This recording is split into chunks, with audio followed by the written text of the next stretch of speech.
ഇന്നത്തെ പരിപാടി മീൻ പിടുത്താണ്. 2 പേരുണ്ട് അവിടെ ഒക്കെ പോണു. 2 പേര് അവിടെ ഇത് ഫുള്ള് പൊളിക്കണ ദിവസമാണ്.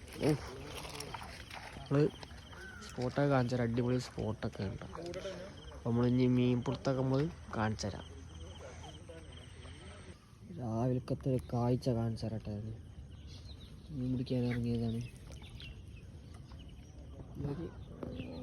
ഫുള്ള് വില കിട്ടുക.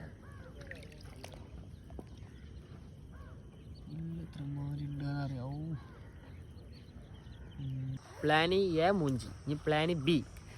അടുത്ത ഏരിയക്ക് പോവാണ്. 5 ആൾക്കാർ. ഇന്നെന്തായാലും ചാക്ക് കണക്കിൽ മീനെ പിടിച്ചിട്ടാ ഞങ്ങൾ പോവുള്ളൂ. No compromise. ഇവിടെ ഓക്കെ സഫാൻ പറഞ്ഞ മാതിരിയാണ്. എന്താ പരിപാടി? അപ്പൊ പ്ലാന് സി നല്ല മുമ്പിൽ ഉപയോഗിക്കണം. തൃപ്തിയായി. പ്ലാൻ ഡി ഉണ്ട്. എന്താ കുഞ്ഞി പ്ലാൻ ഡീനെ പറ്റി പറയാനുള്ളത്? എല്ലാം ഊമ്പിയാല് പഴയ സ്ഥലം പിടിച്ച അതന്നെ പ്ലാൻ സി. എന്താ പറയാനുള്ളത്? അപ്പൊ ഫുൾ സെറ്റ്. അപ്പൊ പ്ലാൻ ഡീന്ന് കാണാം. എന്തായാലും 5 ആൾക്കാരുണ്ട്. നല്ല ആൾക്കാരും മുമ്പലും. തൃപ്തിയായി. എത്ര നേരത്തിന്റെ അച്ഛന് മീൻ കിട്ടിയ അത് എങ്ങനെയാന്ന് അറിയാം. ചുമ്മാ ഞങ്ങളിത് ഇങ്ങനെ നടന്ന് വള്ളത്തില് ഫ്രോഗും വെച്ചോണ്ട് ഇങ്ങനെ നടന്ന് വരുന്ന ഞങ്ങൾക്ക് ഇതിലൊരു മീൻ കിട്ടി. ഇത്രമാരി നേരത്തിന് ശേഷം പറയാം. ഇൻ്റെ ചെറുതാണ്, എന്നാലും ഒന്ന് കയ്യും വീശി പോകേണ്ട ഒരവസ്ഥ വന്നിട്ടില്ല. അപ്പോൾ എന്തായാലും ഒരു പ്ലാന് ഡി ഒക്കെ കഴിഞ്ഞിരിക്കണ്.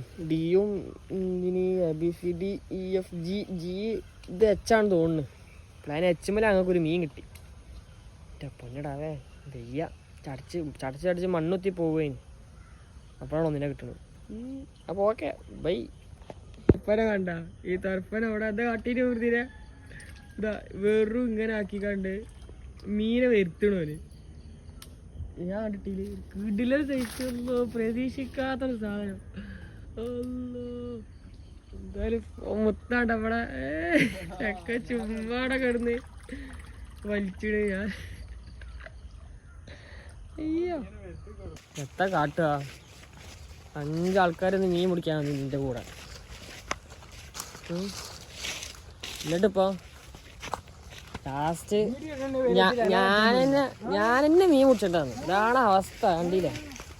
ബാക്കിയുള്ള ഒറ്റ ഒന്നിനും ഒരു സാധനം ഒരു സ്ട്രൈക്ക് കിട്ടിയിരിക്കണ